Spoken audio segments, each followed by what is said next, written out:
دوسری بات جو میں چاہتا ہوں کہ واضح ہو جائے وہ یہ ہے کہ میرا موضوع ہے امت کا ماضی حال اور مستقبل. اسلام کا ماضی حال اور مستقبل یہ دوسرا موضوع ہے. ان دونوں کو ایک شے نہ سمجھیے. اسلام کا عروج حضور کے اور خلافت راشدہ کے دور میں ہوا،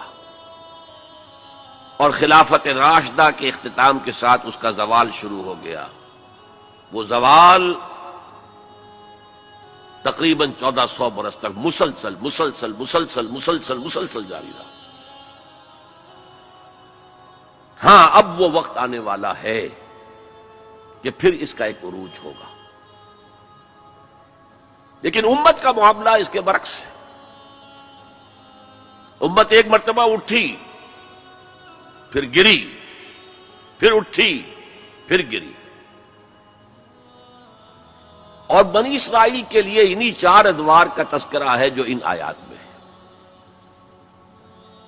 ہم نے یہ فیصلہ سنا دیا تھا پیشگی بنی اسرائیل کو، وَقَضَيْنَا إِلَىٰ بَنِي إِسْرَائِيلَ فِي الْكِتَابِ، اپنی کتاب میں، تورات میں، لَتُفْسِدُنَّ فِي الْأَرْضِ مَرَّتَيْنِ، تم 2 مرتبہ زمین میں بڑا فساد بچاؤ گے.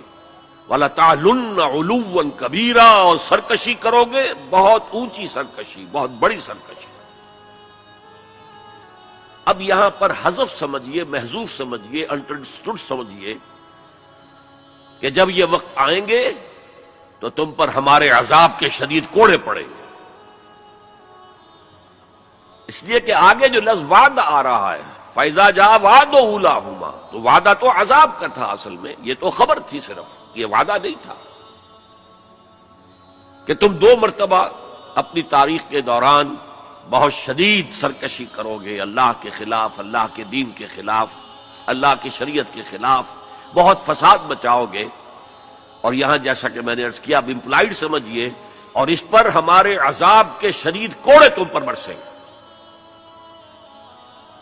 فَإِذَا جَاءَ وَعْدُ أُولَاهُمَا، تو جب ان 2 وعدوں میں سے پہلے وعدے کا وقت آیا، یعنی عذاب کا وعدہ جو ہم نے تم سے کیا تھا، جو وعید دی تھی تمہیں، بَعَثْنَا عَلَيْكُمْ عِبَادًا لَنَا أُولِي بَأْسٍ شَدِيدٍ،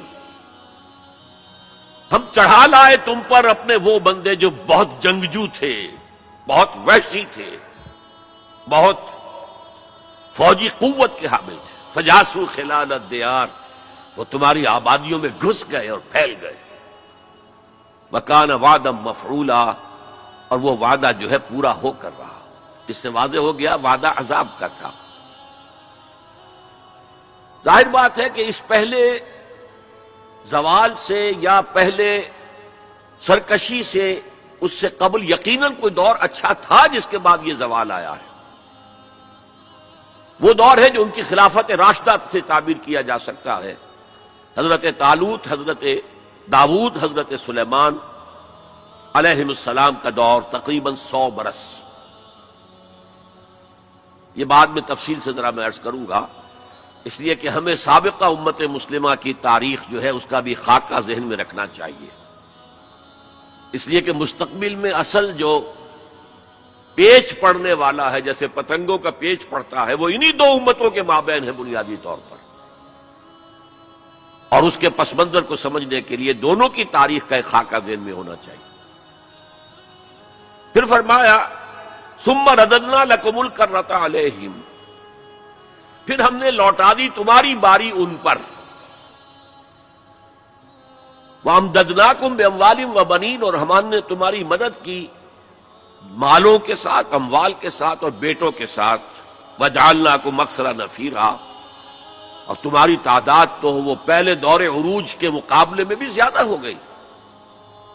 ان احسنتم، اگر تم نے کوئی بھلائی کمائی، احسنتم لانفسکم، تو تم نے اپنے لیے کمائی. وَإِنْ أَسَأْتُمْ، اگر تم نے برائی کمائی، فَلَهَا، وہ بھی تمہارے اپنے نفس کے لیے ہے، اپنی جانوں کے لیے ہے. فَإِذَا جَاءَ وَعْدُ الْآخِرَةِ، پھر جب آیا دوسرے وعدے کا وقت، لِيَسُوءُ وُجُوهَكُمْ، پھر دیکھیے وہ الفاظ یہاں محذوف مانیے. بَعَثْنَا عَلَيْكُمْ عِبَادًا لَنَا أُولِي بَأْسٍ شَدِيدٍ، پھر ہم نے تم پر اپنے ایسے بندے مسلط کر دیے اور ایسے بندوں کو خليل بالقرآن هو إمامنا على هداية الله